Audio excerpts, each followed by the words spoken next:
guys, this is your girl Wakeji Kamore and welcome to Reflections by Wakeji Kamore. So today, as I had mentioned that we are going to be doing a Bible summary from cover to cover. In the last podcast, we did Genesis chapter 1 and 2, and today we're going to be doing Genesis chapter 3. And Genesis chapter 3 is basically the fall of man. So this is where in the garden, Eve encountered a crafty serpent who convinced her to eat the tree of the forbidden fruit, or rather to eat the fruit from the forbidden tree, assuring her that she will not suffer if she does so. Then Eve continues to eat it and then shares it with Adam, and the two are immediately filled with shame and remorse. And then while God was just taking a walk in the garden, God discovers their disobedience. And he asked them, Allah, you guys, what's happening? And then they kept blaming each other. Adam blamed the wife, Eve, and then Eve blamed the snake. So it was just like a blame game. So he cursed the serpent, and then he cursed the couple. Eve was cursed with suffering painful childbirth, and that she must submit to her husband's authority.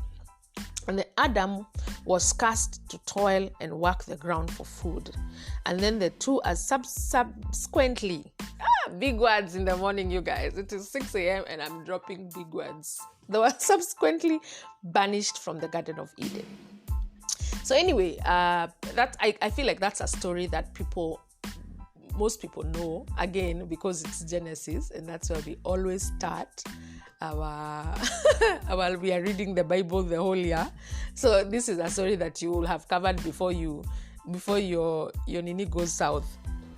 But anyway, some of the things that I have learned from Genesis chapter 3 is, number one, is that Satan is a liar. Like from the beginning, Satan is a liar. I don't think Satan has any truth in him. Like I don't think he can say anything that is true.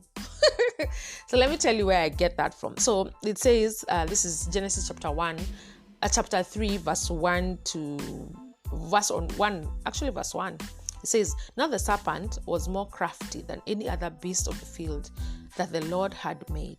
He said to the woman, did God actually say, you shall not eat of any tree in the garden? You see, the thing is that even the first thing that the enemy says is a lie, because God did not say that they should not eat from any tree in the garden. God had said you can eat from all the trees apart from this one. But the enemy came and made it look like sasa hata God amesema mwezi kula kutoka kwa mti yoyote. Yani you guys are just like over there seated, you can't even eat, you can't even touch any tree, you can't even do anything. But I like the fact that the woman was quick to correct the serpent, but I don't even know why she's engaging with the serpent. I'm like, a talking snake. I'm like, no, I ain't doing that. But then also, they are just been created, so they don't know which animal is supposed to be speaking and which one is not supposed to be speaking. But anyway, the woman goes ahead and corrects. It says, the woman said to the serpent, we may eat of the fruit of the trees in the garden, but God said, you shall not eat the fruit of the tree that's in the midst of the garden, neither shall you touch it lest you die. Sasa, Eve pia aliongeza I don't know, like she exaggerated what God had said. God had not said that they shouldn't touch it. There's nowhere God had said that she shouldn't touch the tree. But because now the enemy has come, she has been confused in her head. Now she's even saying things that are not even true herself. Because she says partly truth, that we may eat of all the fruits of the garden, trees in the garden, but God said you shall not eat the fruit of the tree that is in the midst or the middle of the garden, which was true. And then she ended up continuing to say, neither shall you touch it. I'm like, there is nowhere in the Bible where it says that God told Eve to never touch the tree, or to tell Adam or Eve to not touch the tree. But anyway, my first takeout is that the enemy is a liar, and he comes to do nothing else. He just comes to confuse your mind and to make you feel like, you're in a hopeless situation. Like he made Eve feel like she's in a hopeless situation, like you can't eat from all the trees that are in the garden, which was a lie. And sometimes I feel like that is exactly what the enemy does, especially when you're in a fix where something is not working and it was really important to you. He makes you feel like everything else is not working. Have you ever been in a situation where just one thing in your life is not working, but you just feel like everything else is not working? Life now has ended, like now we are just in a bad, miserable space. that is exactly what the enemy comes to do. He comes to amplify the things that are not working in your life to make them look like everything else is not working in your life. But anyway, the other thing that I learned from this chapter is that it is man's nature to blame instead of to take responsibility. Adam, when God asked Adam, kwa nini mmevaa twigs? And then Adam said, and then he said, it is this woman that you gave me. She gave me the fruit. And then when Eve was asked, it's a snake. There's always like, our first response is usually to blame someone. And sometimes this happens even in like bigger things. Like sometimes things did happen to you in your childhood, or things really did happen to you in your childhood. But now you're an adult, but you're always blaming everything else that is happening in your life. It's because things happened to you in your childhood. But how about just taking responsibility and said, you know what?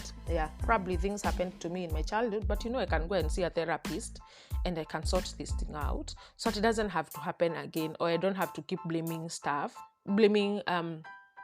other people for the things that are happening in my life. There are times, sometimes things will happen at the workplace, but you'll always blame other people. You'll never probably just take responsibility. And that's just the nature of man, to blame other people instead of taking responsibility.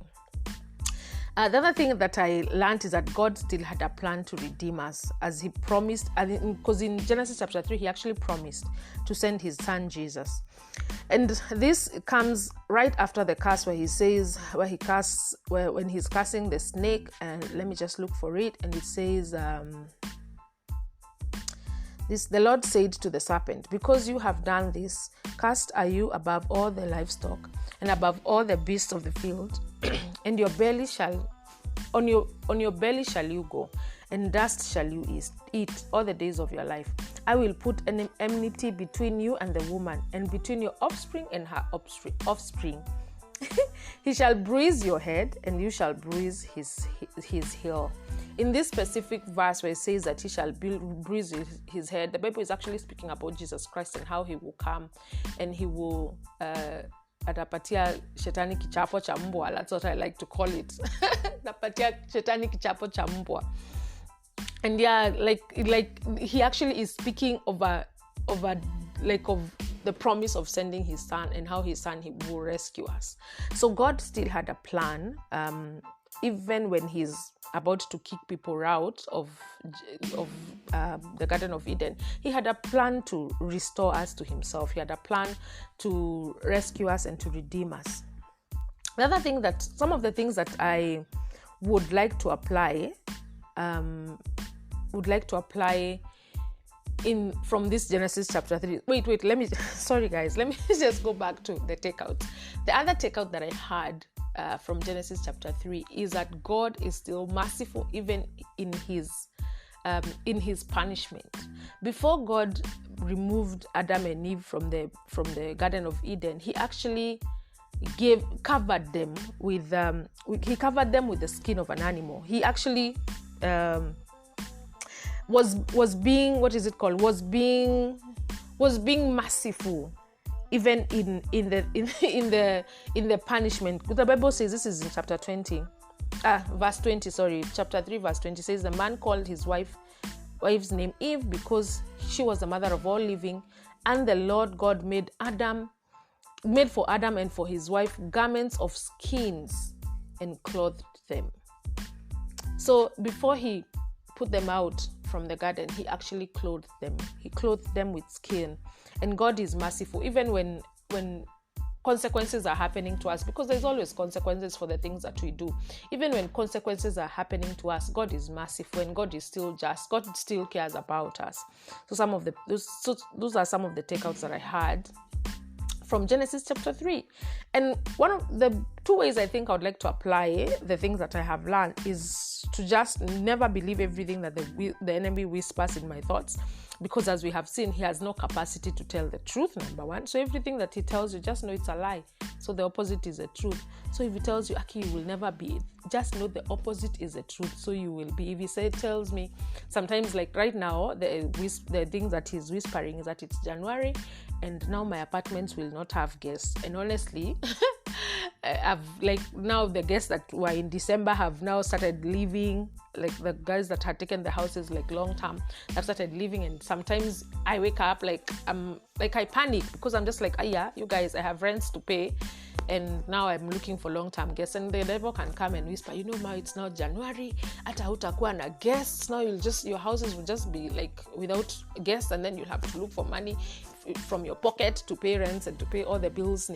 But I want to believe that the opposite is true, because that is what he's whispering to me, and he's magnifying that in my head. I want to believe that the opposite is truth, because he has no capacity to tell the truth. So yes, that's the first application that I have from Genesis chapter 3. To not believe what the enemy says. As a matter of fact, to believe that the opposite of what he whispers in my thoughts is the truth. And then the other thing is that when I'm in the wrong, I'll just take responsibility, apologize, and seek to make things right, as opposed to just blaming people. Because when you blame people, you never move on. You're always stuck at the point of you're blaming people, and then the people you're blaming will probably never come to say, I'm sorry. And even if they did something, which is true, the serpent tricked Eve, and Eve gave Adam the fruit. But now if you keep blaming each other, it's not going anywhere. Just take responsibility and say, yeah, I was the one who was deceived, and I took the fruit and I gave it to Adam. And then Adam will say, yeah, I was seated right there and I saw the snake talking to Eve, and me, I ate it. And then I ate the fruit. And you'll just take responsibility and then apologize. Probably if they had told God, we are really sorry, give us another chance, God would have been merciful and given them another chance. But now we're out here, not in the Garden of Eden, because they just decided to not take responsibility and not apologize. So in my life, I want to take responsibility and apologize and seek to make things right. So that's it, guys. That's Genesis chapter 3, the takeouts, my personal takeouts and my applications. I still do encourage you guys to read the Bible for yourself, so that then you're able to, have your own personal takeouts, have your own application, because the Lord reveals different things to different people. We can read the same chapter and we have complete different revelations. So yes, I encourage you to read the word for yourself and have a good time doing it. And this is Wakeji Kamore, Reflections by Wakeji Kamore, and I'm out. Have a good time. Bye.